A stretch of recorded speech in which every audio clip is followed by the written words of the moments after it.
오늘 설교 제목을 우리 같이 읽어봅니다.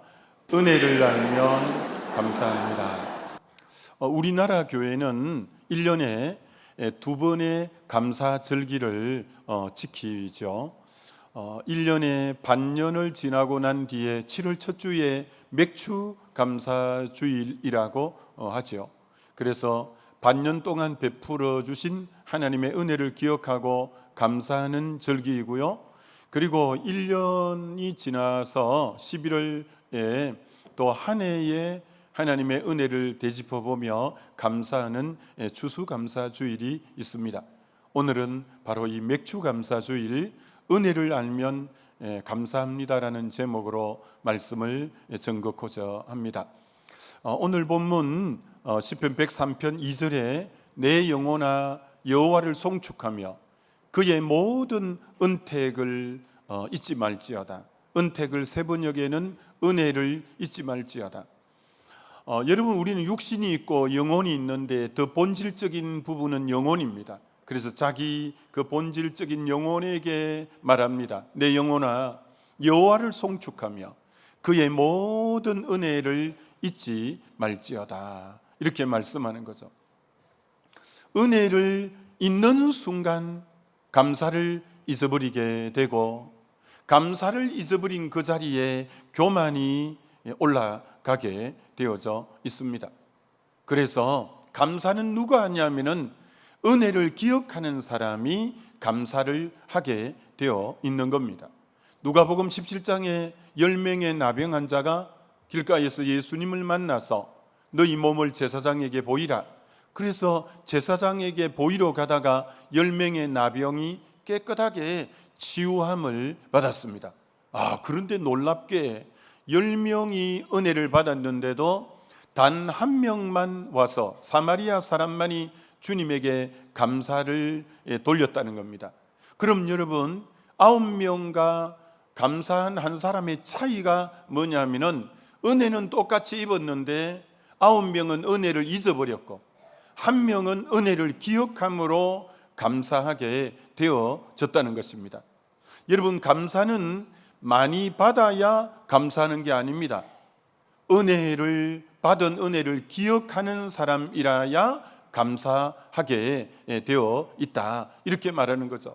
독일의 유명한 목사님인 디트리 본헤퍼 목사님은 그래서 이런 말을 한 적이 있습니다. 하나님께 받은 은혜를 헤아릴 때 감사할 수 있다. 그러나 잃어버린 것을 셀 때는 불평이 온다. 하나님께 받은 은혜를 우리가 늘 헤아리고 이제 받은 은혜를 세어볼 때 너무너무 감사가 많죠. 여러분, 이 사진을 여러분이 본 적이 있습니까? 이 사진은 이지선 지금 이화여대 교수로 있습니다. 그가 교통사고 당하기 전에 저 이쁘고 깨끗한 얼굴이고요, 교통사고 후에 화상을 입은 얼굴이 또 다른 한쪽의 모습입니다. 여러분, 언제 교통사고를 입었냐면 2000년 7월 30일 날 정말 꽃다운 나이에 이화여대를 다니다가 음주 운전을 한 사람의 7중 충돌 사고의 피해로 교통사고를 만나서 차가 다 찌그러지고 차에 불이 났는데 거기서 나올 수가 없었던 거예요. 그래서 전신 중에 55%가 3도 화상을 입게 되었고, 그리고 여러 나라에 다니면서 화상 치료를 잘하는 곳에서 40여 번 이상의 수술 후에 얼굴 모습이 저 모습이 된 거죠. 10손가락 중에 8손가락 마디가 다 타서 손마디가 다 8손가락이 끊어졌는데, 그래서 손톱이 왜 있어야 되는지 그때야 깨닫고, 손톱이 이렇게 요긴한 거고 손톱이 개하구나. 10손가락 중에 8손가락이 없고 엄지손가락만 남았는데, 이 엄지손가락으로 타이핑을, 컴퓨터를 하고 전화를 받고 이게 이 엄지손가락이 10손가락 역할을 하는데 하나님이 엄지손가락 하나를 남겨주신 것에 대해서 너무너무 감사하다는 거예요. 팔이 화상을 입어서 뻣뻣하게 굳으니까 기가 가려워도 손이 뻣뻣하니까 기에 손이 대이지를 않는 거예요. 간절을 주신 하나님이 너무 감사한 거예요. 간절이 있어야 기가 가려워도 기에 손이 들어가고 할 건데 이 화상을 입어서 손이 뻣뻣해지니까 이 손이 기에 닿지를 않는 거예요. 얼굴이 다 타서 눈썹이 사라져 버려서 비가 오거나 땀이 흐르면 눈썹이 그걸 막아줘야 되는데 그렇지 않은 게 눈으로 바로 들어오니까 눈을 뜰 수가 없는 거예요. 야, 눈썹이 이렇게 고마운 거구나. 눈썹이, 엄지손가락이 이렇게 고맙고 관절이 있는 게 이렇게 고맙고 엄지손가락 그리고 손톱이 있는 게 이렇게 감사하고 야, 내가 숨을 쉴 수 있는 게 감사구나. 그래서 정말 그가 이렇게 고백했어요. 사진을 다시 보여드리면 감사함이 이 어두운 터널을 버티게 한 힘이었던 것 같습니다. 정말 40여 번의 수술을 받고 55%의 몸이 화상을 입고 다 그것도 3도 화상인데 그 이 어려움을 다 겪어낼 수 있었던 것이 감사함이었다는 거예요. 감사함이 이 어두운 터널을 버티게 한 힘이었던 것 같다. 이렇게 고백하는 거예요. 여러분 시편 116편 12절에 여호와께서 내게 주신 모든 은혜를 무엇으로 보답할꼬? 내 생활에 이 사소한 하나, 손톱 하나, 엄지손가락 하나, 눈썹 하나, 관절 하나, 숨 쉬는 거 하나, 이 사소한 이 모든 게 이게 은혜구나, 이 은혜구나 라는 것을 깨달았다고 하는 것입니다. 이게 당연한 게 아니구나. 눈썹이 있는 게 당연한 게 아니라 이게 은혜였구나. 이 엄지손가락이 있는 게 당연한 게 아니라 이게 은혜구나. 관절이 있는 게 은혜구나. 만 가지가 당연한 게 아니라 은혜라는 것을 알게 되어진 거죠. 누가 감사 못하느냐? 당연하다고 생각하는 사람은 감사를 못하는 거예요. 그러나 그 모든 것이 은혜라고 생각하는 사람은 늘 감사가 넘치게 돼 있는 거죠. 일상의 소소한 작은 것까지 감사할 때 나중에 그 인생은 감사가 작은 겨자씨 같은 미미한 것에도 감사를 했기 때문에 나중에는 감사가 그 숲을 이루는 그런 놀라운 인생으로 변화되게 되어져 있는 거죠. 여러분 그렇습니다. 정말 오늘 우리들은 하나님의 은혜를 잊어버리고 사는 분들이 너무 많습니다. 그래서 이 감사절날 정말 하나님 은혜에 감사해야 됩니다 하면 뭐라고 반박하느냐면 내 인생이 이렇게 힘들어 죽겠는데 무슨 감사란 말입니까? 나는 아무리 내 삶에 찾아봐도 감사할 거리란 하나도 없습니다. 이렇게 말을 하는 거예요. 근데 그렇게 불평하는 사람이 아주 당당하게 걸어서 예배드리러 들어오는 거예요. 여러분 우리 은퇴하시고 이제 원로 장로님 90을 넘으신 분이 요양원에 계신데 신방을 갔더니 치매기도 가끔 있다가 없어지고 이런 분인데 뭐라고 속삭이냐면 목사님 내 발로 걸어서 교회 한번 가서 예배 드리는 게 제 소원이고 기도 제목이에요. 여러분이 건강한 모습으로 예배 드리는 걸 당연시 여길지 모르지만 누군가에는 간절한 기도와 소원이 건강한 모습으로 내 발로 교회 나가서 예배 드리고 싶은 게 나의 간절한 소원이요 나의 간절한 기도 제목인 분이 우리 주변에 얼마나 많은가라는 것입니다.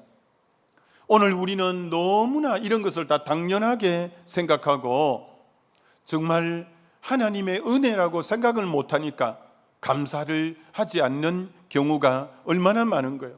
사도 바울은 너에게 있는 것 중에 위로부터 받지 아니한 게 뭐냐 이렇게 물었습니다. 여러분이 지금 건강한 모습이 하나님이 주신 것이요, 자녀가 있는 것이 하나님이 주신 것이요, 지식이 있는 것이 하나님이 주신 것이요, 정말 여러분의 일터가 있는 게 하나님이 주신 것이요, 가정이 있는 것이 하나님이 주신 것이요, 하나님이 주시지 않은데 있는 게 뭐가 있겠습니까? 만 가지가 은혜인데도 우리가 당연시 생각하면서 감사 안 하는 분들이 너무 많다는 거예요. 감사절마다 이분 글이 늘 생각이 나서 보여드리는데, 이 템플이라는 이 분은 이런 말을 한 거예요.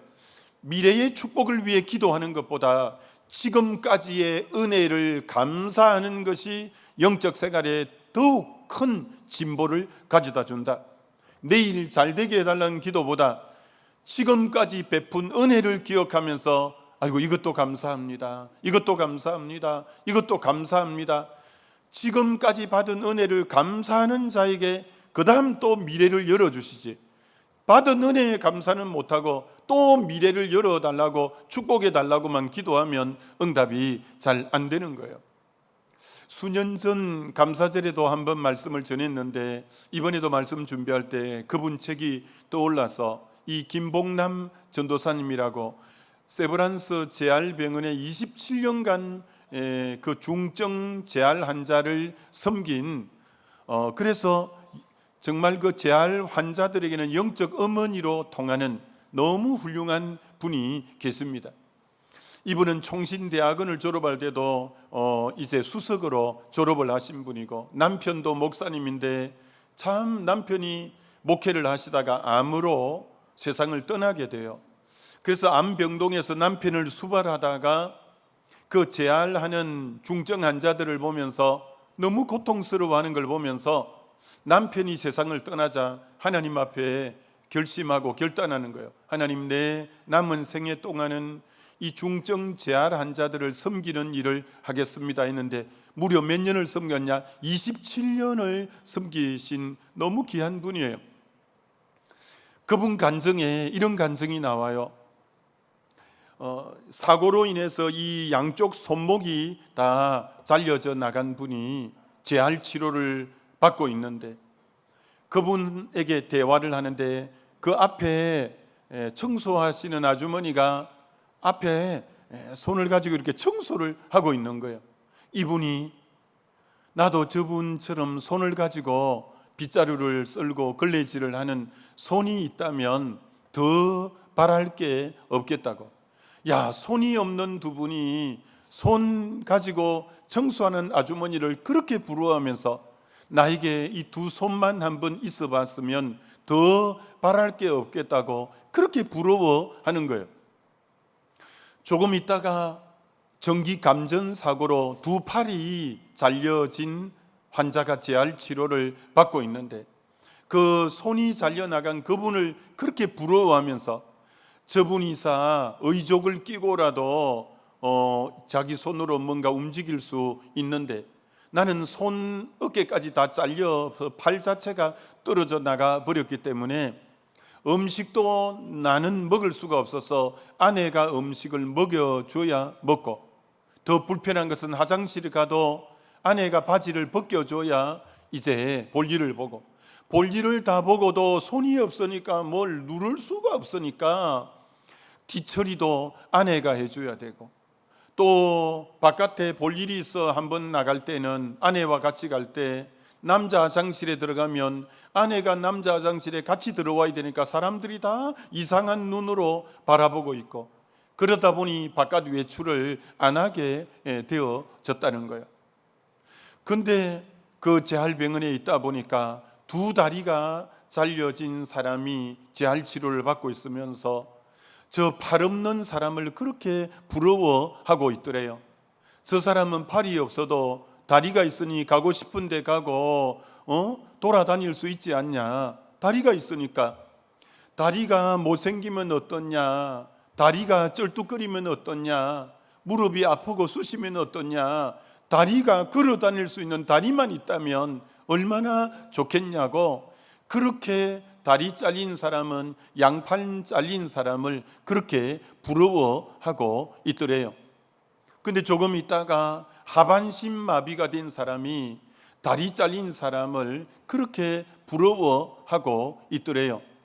하반신 마비가 되니까 소변이 마려워도 신경이 하반신까지는 다 죽어버려가지고 소변 마려운 것을 알 수가 없고 대변 마려워도 대변 마려운 것을 알 수가 없다는 거예요. 그러니까 어떻게 하냐, 물을 좀 먹었으면 딱 그 시간을 재서 몇 분 뒤에는 강제적으로 소변을 빼줘야 되는 거예요. 그리고 대변이 나올 시간 되면 약을 먹고 대변을 이제 빼주고, 그것도 딱딱해서 안 나올 때는 손가락을 넣어서라도 파내야 되니까 얼마나 불편하냐라고 하는 거예요. 근데 여러분, 오늘 저와 여러분들은 얼마나 지금 그분들이 그렇게 부러워하는 거, 두 손도 가지고 있고 두 팔도 가지고 있고 두 다리도 가지고 있고 하반신의 신경도 죽지 않아서 얼마나 우리는 지금 편리한지, 그분들이 그렇게 소원하고 그렇게 부러워하는 거 다 가지고 있으면서 오늘 저와 여러분이 정말 감사를 안 한다면 나쁜 사람들이지 뭐. 여러분, 감사하게 되시기를 주의 이름으로 축원합니다. 여러분, 우리는 화장실 갈 때 누가 따로 들어와야 될 필요가 없어요. 누가 내려주고 뒤처리해 주지 않아도 우리가 다 할 수 있는 그 자체도 얼마나 감사한지. 오늘 우리 일상의 소소한 모든 것 생각하면 다 하나님 은혜고 다 감사할 거리라고 할 수 있는 거예요. 그래서 여러분이 조금 전에 부른 찬양, 은혜라는 이 찬송 가사를 쓴 분이 이런 걸 생각하며 쓴 거예요. 내가 누려왔던 모든 것들이, 내가 지내왔던 모든 시간이, 내가 걸어왔던 모든 순간이 당연한 게 아니라 은혜였어. 아침에 해가 뜨고 저녁에 노을이 지고 봄에 꽃향기가 만발하고 가을에 열매가 주렁주렁 있고 변하는 계절의 모든 순간이 당연한 게 아니라 하나님의 은혜였구나. 모든 것이 하나님의 은혜, 한없는 은혜고 내 삶에 당연한 것 하나도 없었던 것을 모든 것이 은혜였어. 여러분, 이 고백이 오늘 저와 여러분의 고백 되어지시기를 우리 주님의 이름으로 축원합니다. 여러분이 평범한 일상의 소소하고 작은 게 전부 감사거리인데도 여러분이 그래도 당연시 여기고 감사를 안 하면 하나님은 여러분 삶에 한 번씩 브레이크를 잡으신다는 거예요. 몸에 병이 들게 만들고 정말 이제 그 직장에서 자천을 당하게 만들고 시험에 떨어지게 만들고 자녀가 속을 썩이게 만들고 사업에 돈줄이 막히게 하면서 하나님 앞에 나가 엎드리면서 주님 불쌍히 여겨달라고 기도했더니 섬광처럼 떠오르는 생각들이 지난 날의 모든 게 은혜였구나. 내가 왜 당연시 여겼던가. 하나님은 당연시 여길 때 삶의 브레이크를 통해서 잡았으라도 너 지난날 그 모든 게 당연한 거 아니야. 그 은혜였어. 너가 은혜인 줄 못 깨달으니까 내가 너 삶에 지금 붉은 등이 들어오게 하고 지금 브레이크를 잡았으라도 이게 은혜였다는 것을 네가 고백하게 내가 너 삶의 브레이크를 잡은 거야 라고 하는 거예요. 여러분, 여기 계신 사랑하는 성도님 여러분에게는 주님이 여러분 인생에 브레이크를 밟는 일이 없이, 그렇기 때문에 여러분은 이 평소의 모든 것이 은혜라고 고백하고 감사하는 저와 여러분 되시기를 주의 이름으로 축원합니다. 당연한 거 하나도 없고 은혜라는 거예요. 여러분, 김홍신 작가가 어떤 그 시를 썼냐면 하루 사용 설명서라는 시를 썼는데, 여러분 저게 얼마나 일상적인 것 같잖아요. 굶어보면 안다 밥이 하늘인 것을, 목마름에 지쳐보면 안다 물이 생명인 것을, 코막히면 안다 숨쉬는 것만도 행복인 것을, 일이 없이 놀아보면 안다 일터가 낙원인 것을, 아파보면 안다. 건강이 엄청 큰 재산인 것을. 이런 뒤에 안다. 그것이 참 소중한 것을. 이별하면 안다. 그 이가 천사인 것을. 여러분, 저 모든 게 일상의 저 평범한 순간순간이 다 감사라는 거야. 특별한 것을 내게 주셨기 때문이 아니라 일상의 소소하고 사소한 모든 평범한 것이 여러분 은혜인 줄 알고 하나님 앞에 감사는 표현해야 감사니까 그 감사를 늘 고백하고 찬양하고 표현하는 저와 여러분 되시기를 주님의 이름으로 축원합니다. 평범한 일상 자체가 감사의 제목들이라 이렇게 말할 수 있는 거예요. 여러분, 사람은 얼마나 희한한지 아세요? 세 번만 그게 주어지면 그때부터는 당연한 것으로 그걸 아는 거예요. 참 사람 희한합니다, 여러분. 어떤 분하고 밖에서 만나서 밥을 한 그릇 샀어요. 다음에 또 만날 일이 있어서 밥을 한 번 더 식사를 대접했어요. 세 번째도 만날 길이 있어서 식사를 대접했어요. 네 번째는 안 대접했더니 왜 밥 안 사주냐고. 왜 안 사주냐고. 세 번 식사 대접한 것만 해도 감사하게 여기는 게 아니라 세 번 그렇게 식사 대접을 받으면서 당연시 여기고 그걸 감사로 못 여기고 네 번째 안 사주면 섭섭해하고 왜 안 사주냐고, 왜 옛날하고 많이 변했냐고 이러는 거예요. 아니, 직장에 가면 출근하다가 보니까 저기 시내버스 타려고 자기 직장에 저 어떤 분이 보이는 거예요. 뭐 가는 길이니 태워주자 해서 거기 서서 형씨 타시오 해가지고 태워드렸어요. 세 번 태워주고 네 번째 안 나가니까 그만 전화가 와서 오늘 왜 안 났냐고, 왜 안 태워주냐고. 세 번만 딱 하면 당연시 여기고 네 번째부터는 섭섭해 여기고 불평하기 시작하는 거예요. 여러분, 생일이 되어서 늘 매년 생일 선물을 이렇게 사주곤 했는데 그 해에는 너무 정신이 없고 경향이 없어서 선물을 안 했더니 사랑이 식었다느니 사람이 변했다느니 참 이게 우리 인간입니다. 여러분, 우리가 선교하는 곳이 180군데 정도 미자리 교회나 선교지에 우리 교회가 180여 군데 선교해요. 연말 되면 정리할 거 좀 정리하고 또 새롭게 할 때 새롭게 하고 하는데 수십 년 동안 선교비를 보내고 후원했는데 선교비가 끊기면 막 불이 나게 연락 없던 사람이 연락이 옵니다. 왜 끊었냐고. 응? 아니, 지금까지 보낸 것에 대해서 감사는 한마디도 없고 왜 선교비를 안 보냈냐고. 아직도 어려운데 그럴 때마다 섭섭한 마음이 야, 참 인간이 뭔가 이런 생각이 들 때가 많습니다. 여러분, 당연히 생각하면 감사가 사라집니다. 여러분 옆에 있는 아내, 남편 당연한 거 아니에요. 죄송하지만 이 자리에도 같이 있었던 아내가 옆에 안 계시고 같이 있었던 남편이 안 계신 분이 있을 거예요.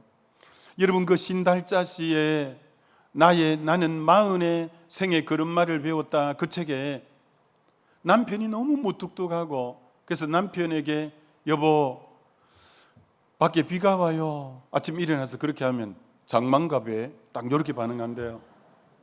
그리고 어떤 날 여보 오늘 날씨가 너무 추워요. 그러면 지난해 샀던 양털조끼 내줘 이런대요. 하여튼 그렇게 무뚝뚝하고 답이 단답형이고 그런데 그 남편이 세상을 떠나고 난 뒤에 비가 와도 여보 비가 와요 할 사람이 없고 날씨가 추워도 여보 날씨가 추워요 할 대상이 없다는 거예요. 아, 그렇게 무뚝뚝한 남편이라도 옆에 있었던 게 은혜였구나. 여러분, 지금 있는 남편, 아내, 자녀 누구 감사하게 되기를 주의 이름으로 축원합니다. 여러분, 자녀가 잘 자라주고 건강하고 한 거 그거 당연시 여기지 말고 감사해야 되고 정말 여러분 우리가 감사할 게 너무 많죠. 여러분, 밤하늘에 이 도시를 딱 내려다보면 붉은 십자가 네온 사인이 쫙 있어요. 어떨 때는 막 뭉쳐 있어요. 야, 한국 땅에 이렇게 교회가 많구나. 그거 감사해야 될 내용이에요. 일본에 가보니까 밤하늘에 일본 도시를 바라보니까 십자가를 찾을 수가 없어요. 십자가를 찾을 수가 없어요. 교회를 찾을 수가 없어요. 여러분, 일본에는 이제 목회를 지원하는 분이 없기 때문에 한 목사님이 3개의 교회를 맡고 4개 교회를 맡는 거예요. 그래도 더 맡을 곳이 없으면 이제 교회를 폐쇄한다는 거예요. 우리 교회만 해도 목회자가 30분이 넘는데, 여러분, 목회자가 있는 것도 감사하게 되기를 바랍니다. 교회가 있는 것도 감사고 다 감사 제목이에요. 우리가 제일 경계해야 될 것은 당연시 여기는 것을 너무너무 경계해야 돼요. 아니, 40년 동안 아침마다 만나를 내려주시고 200만이나 되는 백성들이 40년 동안 굶어 죽은 사람이 한 사람도 없는데 그걸 당연시 여기는 거예요. 당연시 여기는 거예요. 맨날 만나만 주냐고. 막 하면서 하나님 앞에 막 불평하는 거. 그렇게 하나님의 은혜를 그 광야에 먹을 것이 없는데도 그렇게 만나를 주어서 배부르게 주는데도 당연시 여기니까 불평을 하는 거예요. 원망을 하는 거예요. 지금 여러분들이 감사해야 될 제목들을 도리어 불평하고 원망하는 부분들이 얼마나 많은가라는 거예요. 당연시 여기는 것처럼 안 좋은 게 없는 거예요. 여러분, 우리는 이렇게 일상의 평범한 날이 너무 귀한 거잖아요. 근데 이것은 은혜인 줄 몰라요. 근데 언제 은혜인 줄 아냐? 일상이 아니라 이상해지면 감사해요. 이상해지면. 여러분, 건강하게 아침에 벌떡 일어났고 밥 먹고 이렇게 교회 나오고 이게 일상이잖아요. 근데 몸이 아파서 병원에 누워있고 하면 그때사 마음껏 교회에 나왔던 게 은혜였구나, 그렇게 느끼는 거예요. 일상이 때는 몰랐다가 이상이 생기면 그 일상이 은혜였구나. 근데 우리는 항상 한 박자가 늦어요. 어느 교회 오후 예배 때 어떤 젊은 집사님이 목사님에게 너무너무 감동적인 일이 있어서 간증을 하고 싶다니까 목사님이 예배 시간 일부를 내어드려서 그 젊은 집사에게 간증하는 시간을 내어주었대요. 젊은 집사가 너무 흥분이 되어갖고 감사해갖고 하나님 은혜가 감사해 간증을 하는데, 감정 내용이 이거예요. 오늘 오전에 정말 가족을 다 태우고 교회를 오는데 150km를 놓고 고속도로를 놓고 이렇게 오는데 갑자기 앞타이어가 펑크가 났다는 거예요. 여러분, 150km를 달리는데 앞타이어가 펑크가 나니까 차가 뺑뺑뺑뺑 돌더래요. 근데 만약에 그 지금 고속도로에 차들이 바로 따라왔으면 충돌해서 죽었을 거라는 거예요. 근데 너무나 다행스럽게 뺑뺑뺑 돌고 하는데 그 고속도로에 그 시간대만 차가 뒤에 아무 차도 안 온 거예요.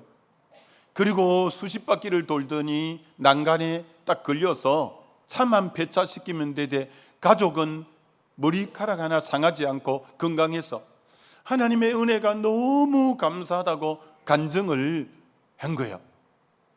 그래서 모든 성도도 은혜를 받았는데 간증이 끝나니까 장로님 한 분이 손을 들고 목사님, 저도 간증할 게 있어요 하고 나갔대요.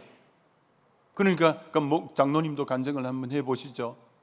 저는 이번에 간증을 들으면서 하나님의 새로운 은혜가 있었는데, 난 20년 동안 교회에 오면서 나도 저 고속도로를 탔는데 한 번도 펑크 난 적이 없고 한 번도 사고 난 적이 없어서 늘 예배 드릴 수 있었던 것이 저분보다 훨씬 큰 은혜였군요.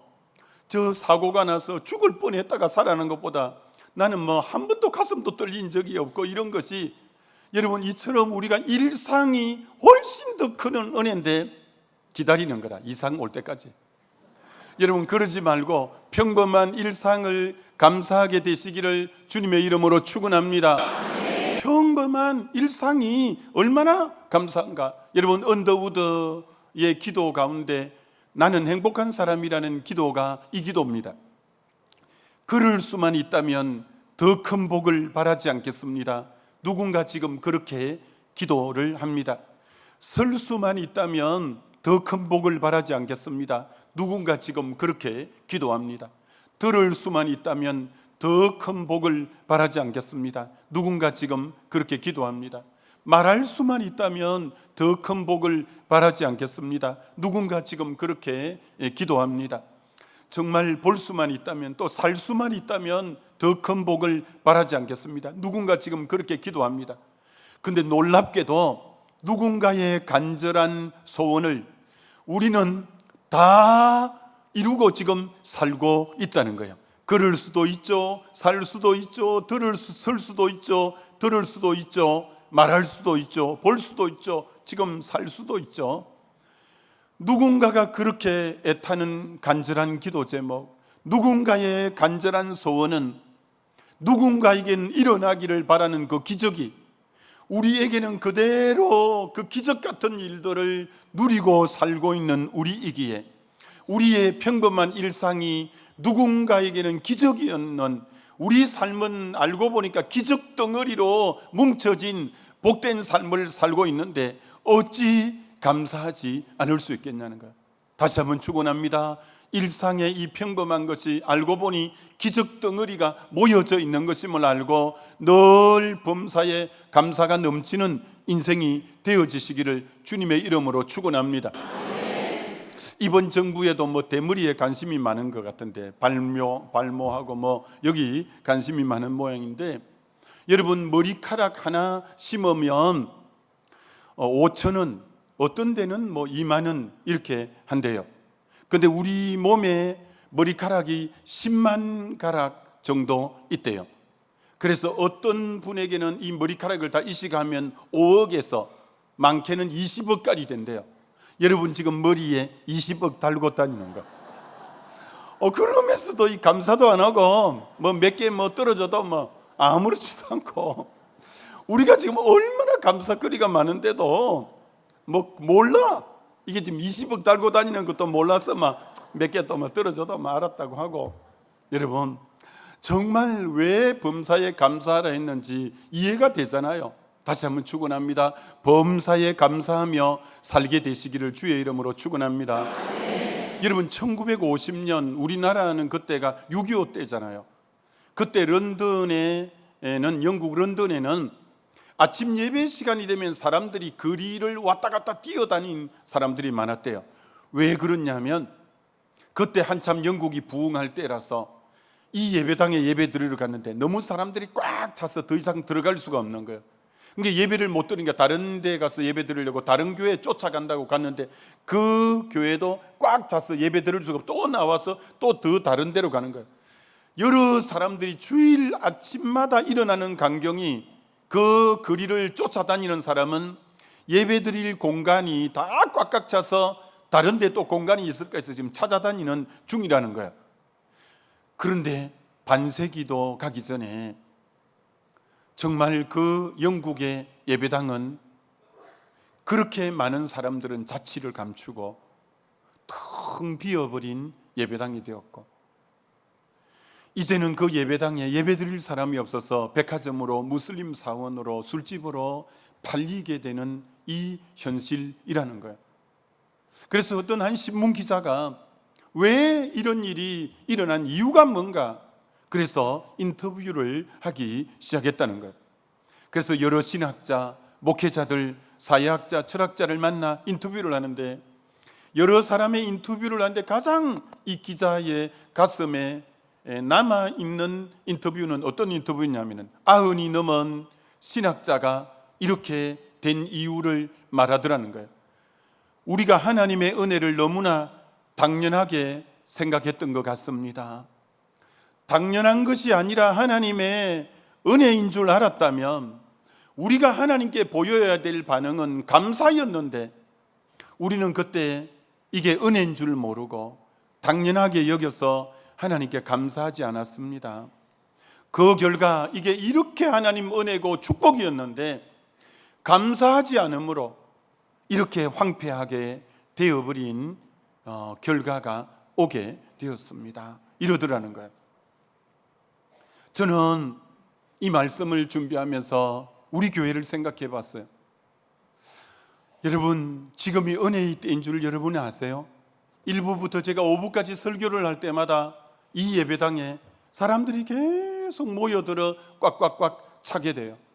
3부 예배 때는 차가 항상 주차 공간이 기독대학도 다 쓰고 이 공간을 하는데도 차 댈 데가 없어서 맨날 차가 몇 대씩 다시 돌아가는 거예요. 주차장이 적다 보니까 늘 주차 때문에 실갱이가 있는 것이 이게 은혜구나. 각 기관들이 원래를 하거나 이런 거 할 때마다 공간이 좁아서 너무 여러 사람들이 많다 보니까 공간을 내기가 힘들어 할 수 없이 카페에 가서 원래를 하기도 하고 이러는 지금 형국이에요. 아이들이 600여 명 이상 출석하잖아요. 아이들이 이렇게 많이 나와서 늘 아이들이 북적거리는 이때가 은혜인 줄 여러분 아세요? 새벽 강단마다 사람들이 꽉 차고 나와서 강단 기도가 그렇게 뜨겁고 금요일 성령 기도회 때마다 그렇게 뜨거운 기도를 하는 게 은혜인 줄 아나요? 근데 여러분, 이런 날이 당연한 게 아니라 은혜라고 감사 안 하면 많은 세월이 흐른 후 그렇게 1부에서 5부까지 예배를 들어도 사람들이 꽉꽉 차던 예배당이 헐빈하고 텅 비어서 예배 수가 5부가 아니라 몇 부로 예배가 줄어들고, 그리고 주차장도 텅 비어 있고 원래 하는 모임도 없어서 공간마다 다 비어 있고, 아이 소리는 아이들 보기가 힘들고 아이 우는 소리도 잘 나지 아니하고, 새벽 강단도 몇몇에 열로 한 분만 앉아 있고. 여러분, 이런 날이 오지 않기 위해서, 이 날이 평범한 우리에게 당연한 것이 아니라 하나님의 은혜 때인 줄 알고 저와 여러분이 늘 감사하게 되는 저와 여러분 되시기를 주님의 이름으로 축원합니다. 이것이 우리가 얼마나 감사해야 될 조건이고 상황인가. 여러분, 결론을 이렇게 맺습니다. 오늘이 맥주 감사 주일인데 정말 여러분은 지난 반년에 지나온 6개월을 오늘 마음껏 주님 앞에 감사하며 이 예배를 드리고 있느냐라는 거예요. 여러분이 이거 감사한 줄 모르고 오늘도 여느 날처럼 아무 생각 없이 여러분이 감사의 마음도 없이 예배 드리고 있지는 않습니까? 여러분, 자네든 서펄전 목사님이 분명히 이렇게 말했습니다. 별빛에 감사를 하면 달빛에 감사거리를 주고, 달빛에 감사하면 햇빛에 감사거리를 주고, 햇빛에 감사거리를 하면 하나님의 영광의 빛이 비치게 한다는 것처럼, 작은 부분에 감사해야 큰 것에 감사거리가 있는 것처럼 이 1년의 반, 이 맥주 감사주일에 감사를 아는 자라야만이 이제 또 6개월 지나서 이제 추수감사주일이 올 때는 더 큰 감사를 드릴 제목이 있을 거예요. 근데 6개월 동안 감사가 감사가 뭔지도 모르고 지나간다면 추수감사주일이 와봐야 그때 또한 특별히 감사드릴 이유가 없을 거예요. 오늘 여러분이 밋밋한 마음으로 나왔다면 주중에라도 다음 주에라도 아니야, 감사를 잊어버리고 당연시 여기면 그 삶에는 더 이상 복이 없어. 여러분이 마음껏 감사할 때 다음 추수감사주일에 여러분이 감사할 거리가 흘러 넘치는 복된 인생이 되어질 줄 믿습니다. 여러분, 구약의 감사라는 단어가 132번이 나오는데 어디에 집중적으로 나오냐 봤더니 다윗의 시편에 77번 집중적으로 나와요. 신약의 감사가 몇 번 나오는가 봤더니 64번이 나오는데 대부분 바울 서신에 64번 중에 48번이 나와요. 내가 깜짝 놀랐어요. 다윗과 바울은 정말 어려운 삶을 살았는데, 다윗이 광야에서 사울 왕에게 쫓겨다니면서 밤이슬 맞으면서 10년을 지냈는데 제일 열악할 때 감사를 제일 많이 했구나. 바울이 40에 하나 감한매를 5번 맞고 3번 태장으로 맞고 1번 돌로 맞고 강도의 위험, 강의 위험, 동족의 위험, 이방인의 위험, 거짓 선자의 위험, 줄이고 목마르고 자지 못하고 그렇게 고통당한 사람이 감사를 48번이나 했구나. 아, 감사는 환경이 좋아서 오는 게 아니에요. 감사는 하나님과 바른 관계, 너 믿음을 굳게 서서 감사함을 넘치게 하라는 것처럼 내 형편, 환경 때문에 감사하는 게 아니라 주님과의 바른 관계성 안에 여러분 감사는 흘러나오게 되는 줄 믿습니다. 여러분이 다시 내 사랑하는 주님과의 관계성 속에서 마음껏 감사함으로 여러분의 삶에 하나님이 더 큰 은혜와 축복을 쏟아부어 주시는 그런 복된 인생 되어지시기를 우리 주님의 이름으로 축원합니다.